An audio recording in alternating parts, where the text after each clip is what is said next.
السلام علیکم ویورز، میں ہوں انا اور آپ دیکھ رہے ہیں انارف ورلڈ۔ رسول اللہ صلی اللہ تعالیٰ علیہ وسلم کی لانی نبوت کے بعد مدینے کے اندر موجود یہودی ربی اکٹھا ہوئے اور آپس کے اندر مشورہ کرنے لگے کہ محمد رسول اللہ صلی اللہ تعالیٰ علیہ وسلم سے ایسے کیا سوال کیے جائیں کہ ان کے نبی ہونے کی حقیقت واضح ہو جائے، ایسے سوال جن کے جواب ایک نبی کے علاوہ کوئی نہیں دے سکتا۔ لہٰذا کچھ لوگ آپ صلی اللہ تعالیٰ علیہ وسلم کی خدمت میں حاضر ہو کر آپ صلی اللہ تعالیٰ علیہ وسلم سے 3 سوال کرتے ہیں، جن میں سے ایک سوال یہ تھا کہ وہ کون سا شخص تھا جو کہ دنیا کے تینوں کونوں تک گیا۔ اللہ تعالیٰ نے اپنے محبوب کو اس کا جواب سورہ کہف کی آیت کے اندر کچھ اس طرح سے دیا کہ یہ لوگ آپ سے دریافت کرتے ہیں ذوالقرنین کے بارے میں، آپ کہہ دیجئے کہ میں تمہیں ان کی کچھ خبر دیتا ہوں۔ اس آیت مبارک کے اندر ذوالقرنین نام کی ایک شخصیت کا ذکر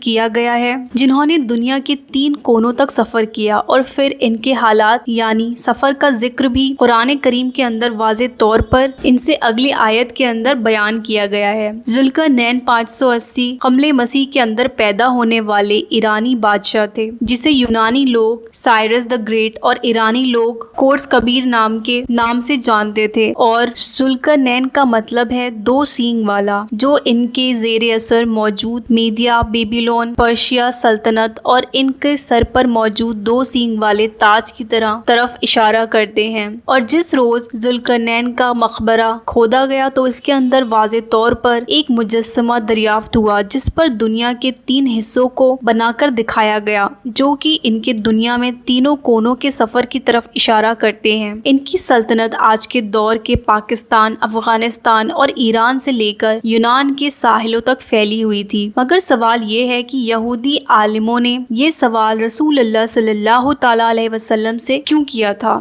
یہ لوگ ذوالقرنین کو کیسے جانتے تھے اور ان کا یجوج مجوج کی قوم سے کیا تعلق ہے؟ آئیے جانتے ہیں۔ 585 قبل مسیح کے اندر یعنی عیسیٰ علیہ السلام کی پیدائش سے 585 سال پہلے بابل یعنی عراق اس وقت انتہائی ایڈوانس اور طاقتور سلطنت تھی۔ بابل کے بادشاہ بخت نصار نے فلسطین کے اندر یروشلم شہر پر حملہ کر کے فرسٹ ٹیمپل کو تباہ کر دیا، خوب قتل و غارت اور لوٹ مار کی، اور یہاں کی یہودی آبادی کو اپنے ساتھ غلام بنا کر بابل لے آئے۔ 539 قبل مسیح کے اندر ذوالقرنین نے بابل پر حملہ کیا اور انتہائی آسانی سے بنا کسی خون خرابے کے بابل کو فتح کر لیا۔ یہ انتہائی نرم دل اور انصاف پسند حکمران تھے، اس لیے یہاں پر لوگ ان کی فوج کے اندر ان کے اچھے اخلاق اور انصاف پسندی کی وجہ سے شامل ہو جاتے۔ انہوں نے یہاں موجود یہودی قوم کے ساتھ بھی انتہائی اچھا سلوک کیا، انہیں تمام حقوق دیے، اور یہی وجہ ہے کہ ذوالقرنین یہودی قوم سے نہیں تھے لیکن پھر بھی یہودی قوم انہیں اچھے الفاظ سے یاد کرتی ہے، اور یہی وجہ تھی کہ رسول اللہ صلی اللہ تعالیٰ علیہ وسلم سے ذوالقرنین کے بارے میں پوچھنے کا فیصلہ کیا گیا کہ وہ کون تھے، کیونکہ اس وقت چند یہودی تاریخ دان یا اللہ کے سوا یہ کسی کو معلوم نہیں تھا۔ یہاں پر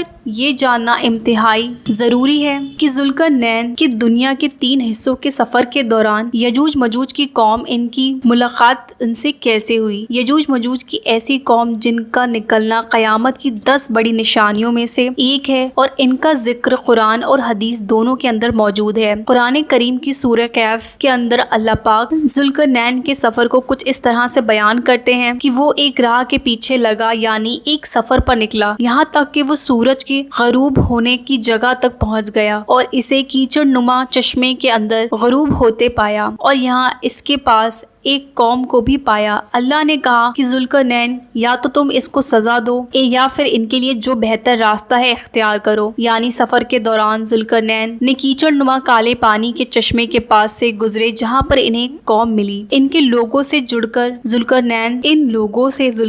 کی ملاقات ہوئی، جبکہ ان کے سامنے ایک ایسا علاقہ موجود تھا جہاں سورج غروب ہو رہا تھا، اور ذوالقرنین کی سلطنت کے مغرب کے اندر آج کی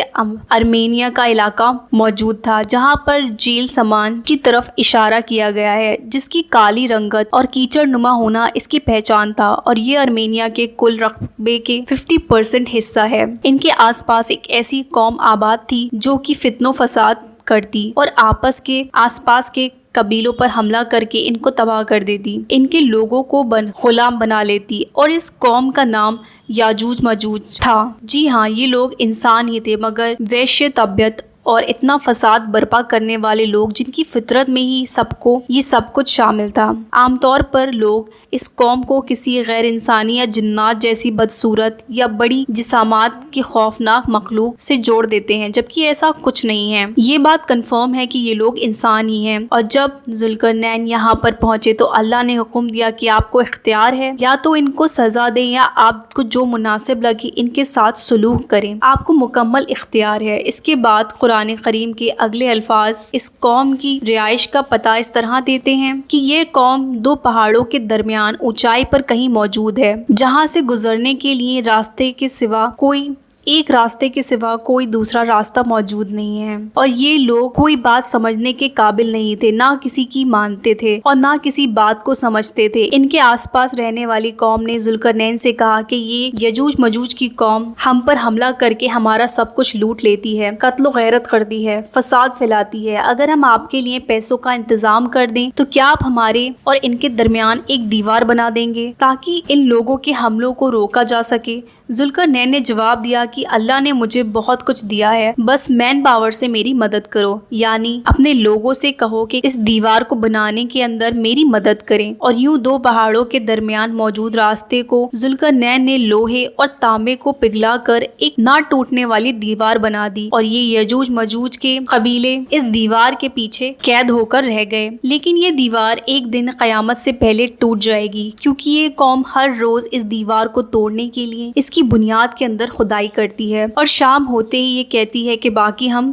کل کریں گے، لیکن انشاءاللہ کہنا بھول جاتی ہے کہ اللہ کی مرضی سے، اور قیامت سے پہلے جب وہ انشاءاللہ کہہ کر اس دیوار کو کھودیں گے تو یہ ٹوٹ جائے گی، اور وہ باہر نکلتے ہی اتنی زیادہ تعداد کے اندر ہوں گے کہ دریا اور جھیلوں کے پانی کو پی جائیں گے، انہیں خشک کر دیں گے، ہر جگہ پر قتل و غارت اور تباہی مچائیں گے، اپنے راستے میں آنے والی ہر چیز کو تباہ کر دیں گے۔ اور یجوج مجوج کی یہ قوم آج بھی دیوار کے پیچھے قید ہے۔ بہت سے مشہور اسلامک اسکالر جیسے ڈاکٹر اسرار احمد اور مولانا عبدالکلام آزاد کا یہ کہنا تھا کہ جس جگہ پر یجوج مجوج کی قوم کو قید کیا گیا تھا وہ دراصل آذربائیجان کے علاقے میں موجود ڈربن کا علاقہ ہے، جہاں پر ذوالقرنین نے قلعہ بنا کر اس کی دیواروں کو لوہے اور تانبے سے بنایا تھا کہ یجوج مجوج کی قوم کے حملوں سے ان کے آس پاس کی قوموں کو بچایا جا سکے، جنہوں نے ذوالقرنین سے یہ گزارش کی تھی کہ آپ ہمارے اور ان کے درمیان ایک لوہے کی دیوار بنا دیں، جس کا نشان آج بھی اس جگہ پر موجود ہے، اور اس قلعے کی نشان بھی اور یہ جگہ قرآن کریم کے اندر بیان کرتی نشانیوں سے میل کھاتی ہے، کیونکہ ایسی جگہ پر ذوالقرنین نے اس قوم کی طرف سورج کو غروب ہوتے دیکھا جہاں پر یہ یجوج مجوج کی قومیں آباد تھیں، مگر بعد میں یجوج مجوج کی قوم کے اندر ایک بادشاہ خضر کے نام سے آیا جس نے یہودیت اختیار کر لی، اور اس کی قوم یجوج مجوج نے بھی، حالانکہ دنیا میں یہودی صرف ایک واحد ایسا مذہب ہے جسے قبول نہیں کیا جا سکتا، بلکہ یہ ایک نسل ہے جس کا سلسلہ بامبیا سے جا کر ملتا ہے، لیکن یہ یہودی آج دنیا کے اندر پھیل کر خود کو جیوز کہتے ہیں، لیکن یہ اصل یہودی نہیں بلکہ یجوج مجوج کی نسل سے ہیں، جس کا ایک ثبوت ان کی رنگت ہے، کیونکہ یہ ٹرکش نسل سے ہیں جو کہ سفید رنگ رکھتے ہیں، جبکہ اصل یہودی کا رنگ گندمی تھا جو کہ فلسطین میں آباد تھے۔ اس کے علاوہ رسول اللہ صلی اللہ تعالیٰ علیہ وسلم کی حدیث مبارک سے یہ ثابت ہے کہ ایک روز آپ نے فرمایا کہ یجوج مجوج کا فتنہ قریب آ گیا ہے، اور آج ان کی دیوار کے اندر اتنا بڑا سوراخ ہو گیا ہے، یعنی اس قوم نے آپ صلی اللہ تعالیٰ علیہ وسلم کے دور میں اس دیوار سے باہر نکلنے کا راستہ ڈھونڈ لیا تھا، اور دوسرے خلیفہ حضرت عمر کے دور کے اندر بھی مسلمان فوجیں ان علاقوں میں روانہ ہو کر یجوج مجوج کی قوم سے جنگ بھی کرتی رہیں، جس کا ثبوت ڈربن کے علاقے کے اندر کئی صحابہ کرام کی قبریں ہیں، اور اس یجوج مجوج کی قوم کو تاریخ کے اندر کئی ناموں سے جانا جاتا تھا، مثلاً کوک، ماکوک، یجوج مجوج، قوم خضر وغیرہ، اور مسلمان اس قوم خضر یا پھر یجوج مجوج کے نام سے جانتے ہیں۔ لیکن اب سوال پیدا ہوتا ہے کہ اگر یہی قوم خضر ہے جو کہ آج خود کو یہودی کہتی ہے، یا پھر یجوج مجوج کی قوم ہے، تو پھر قیامت سے پہلے یہ کیسے پوری دنیا پر حملہ ور ہوں گے؟ ڈاکٹر اسرار احمد مرحوم کے مطابق قرب قیامت کا وہ وقت شروع ہو چکا ہے اور آج خود کو یہودی کہنے والے دراصل جیوز دنیا کی اونچائی پر موجود ہیں اور دنیا کے ہر ایک ریسورسز پر قبضہ کر کے بیٹھے ہوئے ہیں۔ دنیا کے تمام معاشی نظام، میڈیا، پولیٹکس ان کے کنٹرول میں ہیں، جس سے وہ باقی دنیا کے انسانوں پر حملہ ور ہیں، جیسے کہ قرب قیامت سے پہلے ان کے کردار کو بیان کیا گیا ہے اور یہ بحر طبریہ کا پانی بھی پی چکے ہیں جو کہ اسرائیل کے پاس موجود ہے، اور یہودی قوم کئی دہائیوں سے اس کا پانی استعمال کر رہی ہے اور اس لیے یہ جھیل اب آہستہ آہستہ خشک ہو چکی ہے، جو کہ ان کے نازل ہونے کی بہت بڑی نشانی ہے۔ اب بس اتنا وقت باقی رہ گیا ہے کہ یہ سب اکٹھا ہو کر پوری دنیا پر جنگ مسلط کریں گے اور قتل عام کریں گے جب تک کہ اللہ تعالیٰ کے حکم سے ہلاک نہ ہو جائیں، جیسے کہ قرآن کریم کی سورہ الانبیاء کے اندر ارشاد ہوتا ہے کہ یہاں تک کہ یجوج مجوج کھول دیے جائیں گے اور ہر بلندی سے دوڑتے ہوئے آئیں گے، مگر مسلمانوں کا ایک طبقہ اس ریسرچ سے ایگری نہیں کرتا کیونکہ یہ نظریہ بہت سے سوالوں کے جواب دینے سے قاصر ہے۔ مثال کے طور پر یجوج مجوج کی تعداد باقی انسانوں سے کئی ہزار گنا زیادہ ہوگی، جبکہ یہودی تعداد دنیا کا 1% بھی نہیں ہے۔ اگر یجوج مجوج قید ہیں تو ان کی آزادی کے لیے ہر روز ان کی دیوار کے اندر سوراخ کرنے کا کیا مطلب ہے؟ تیسرا، اگر وہ قلعے کی دیواریں ذوالقرنین کی بنائی ہوئی تھی تو اس کے خنڈرات اس وقت کہاں پر موجود ہیں؟ اور اس کے لیے لوکیشن بھی دو پہاڑوں کے درمیان موجود راستے کو جسٹیفائی نہیں کرتی۔ اور اسی سے ملتے جلتے سوالوں کو ذہن میں رکھ کر مسلمانوں کی ایک ریسرچ ٹیم نے قرآن کے اندر موجود اس نقشے کو سامنے رکھتے ہوئے اس علاقے میں جانے اور کھوج کرنے کا فیصلہ کیا اور کچھ ایسے حقائق کھوج نکالے جس نے دنیا کو حیرت میں ڈال دیا کہ وہ یجوج مجوج کی اس دیوار کو تلاش کر چکے ہیں جو کہ ٹنوں برف کے نیچے موجود ہے اور اسے میٹل ڈیٹیکٹر سے کنفرم کیا گیا۔ ان کے مطابق آج کے دور کے قزاقستان ملک کے اندر موجود ہے جو کہ USSR کے ٹوٹنے سے پہلے رشیا کا حصہ تھا اور اس کا زیادہ تر حصہ پہاڑ اور میدانوں سے گھرا ہوا ہے جہاں پر زیادہ آبادی بھی موجود نہیں اور پہاڑی میدانی علاقے یہاں پر موجود ہیں۔ مصر اور سینٹرل ایشیا سے تعلق رکھنے والے کچھ مسلمانوں نے سفر کا ارادہ کیا اور یہ 30 لوگ تھے۔ 1 سال 4 مہینے کے اندر جا کر یہ دشوار گزر سفر مکمل ہوا اور تقریباً آدھے لوگ اس سفر کی مشکلات اور موسم کی شدت سے مارے گئے، لیکن جب آخر کار یہاں پر پہنچے تو ان لوگوں نے دیکھا کہ یہ 2 پہاڑوں کے درمیان موجود راستہ تھا جو بالکل برف کی دیوار کی طرح دکھتا ہے جسے خود انسانوں نے بنایا ہے۔ یہ قدرتی طور پر نہیں بنا کیونکہ اس کے آس پاس موجود پتھر کے ٹکڑے یہ بتا رہے تھے کہ ان پتھروں کو میٹل یعنی لوہے اور پیتل سے پگھلا کر بنایا گیا اور اس دیوار پر برف کی موٹی تہ موجود ہے جو کہ نہ جانے کتنے ہزاروں سالوں سے یہاں پر پڑی ہوئی ہے اور بالکل فلیٹ دکھتی ہے۔ یہ فلیٹ برف کے دیوار قدرتی طور پر بننا ناممکن ہے اور قدرت ایسے سٹرکچر نہیں بناتی۔ اور دوسری بات یہ ہے کہ اس بیابان اور بنجر علاقے کے اندر کسی بھی شخص کو اتنی بڑی میٹل کی دیوار کے بنانے کا آخر کیا مقصد ہو سکتا ہے جس کی کوئی تاریخ یہاں کے مقامی لوگوں کو بھی معلوم نہ ہو۔ اس نقشے میں آپ واضح طور پر 2 پہاڑوں کے ٹپس یعنی اونچائی کے درمیان میں برف کی دیوار کو دیکھ سکتے ہیں اور اس دیوار کی وجہ سے یہ برف یہاں پر رکی ہوئی ہے، ورنہ اس کے آس پاس کے علاقے کی طرح یہ بھی خشک اور بنجر ہوتے۔ اس علاقے میں انسانوں کا کسی جانور کی سواری پر یا کسی گاڑی اور ایون پیدل جانا ممکن نہیں، لیکن جب یہ لوگ ہیلی کاپٹر پر بیٹھ کر اس جگہ پر لینڈ کرتے ہیں تو یہ دیکھ کر حیران رہ جاتے ہیں کہ میٹل ڈیٹیکٹر یہاں برف کے نیچے کسی میٹل کی دیوار کو ڈیٹیکٹ کر رہا ہے اور وہ بھی کسی ایک جگہ سے نہیں بلکہ پوری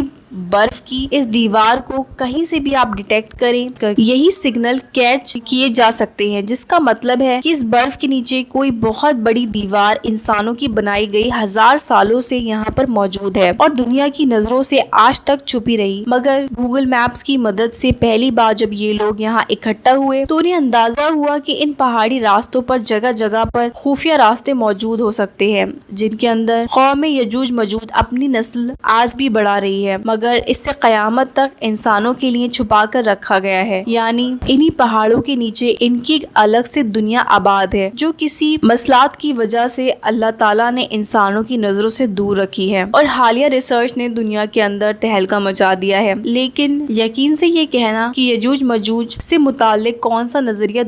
درست ہے یہ ممکن نہیں، کیونکہ اللہ کے رسول صلی اللہ تعالیٰ علیہ وسلم نے ہمیں واضح طور پر ان کی نشاندہی نہیں کی، کیونکہ یہ بتانا ضروری نہیں تھا، اور یہ اللہ کا فیصلہ انسانوں کی آزمائش کے لیے ہے جو کہ ہو کر رہے گا۔ دیکھیں کسی بھی عالم دین میں دین کی ریسرچ حالات و واقعات پر مبنی ہو سکتی ہے، یہ کوئی حدیث نہیں ہے کہ حرف آخر ہو، اور وقت کے ساتھ یہ تحقیقات کے نتیجے کے اندر اس نظریے کے اندر کوئی بدلاؤ بھی آ سکتا ہے، مگر اس وقت سے یجوج مجوج کی قوم سے متعلق یہ جو دو نظریات موجود ہیں، لیکن ان دونوں میں سے اس بات پر اتفاق ہے کہ یہ انسانوں جیسے ہی ایک مخلوق ہے جو یا تو اس پہاڑ کے اندر رہ کر اس دیوار کی وجہ سے قید ہیں اور قیامت کے دن اونچائی سے اتریں گے، یا پھر یہ قوم ہے جو کہ آج خود کو نازی جیوز کہتی ہے مگر ہے نہیں، اور دنیا کی ہر اونچائی پر موجود رہ کر انسانوں پر آج بھی حاملہ ور ہے۔ اللہ کی ذات کے سوا کوئی نہیں جانتا، لیکن آپ کو کیا لگتا ہے؟ اپنی قیمتی رائے کا اظہار کامنٹ سیکشن میں ضرور کریں۔ اللہ تعالی ہم سبھی کو سمجھنے کی توفیق عطا فرمائے، آمین۔ ویڈیو اچھی لگی ہو تو پلیز ویڈیو کو دل سے لائک کریں، اور چینل پہ نیو ہے تو چینل کو ضرور سبسکرائب کر لیں۔ ہم آپ سے ملتے ہیں نیکسٹ ویڈیو میں، تب تک کے لیے اللہ حافظ۔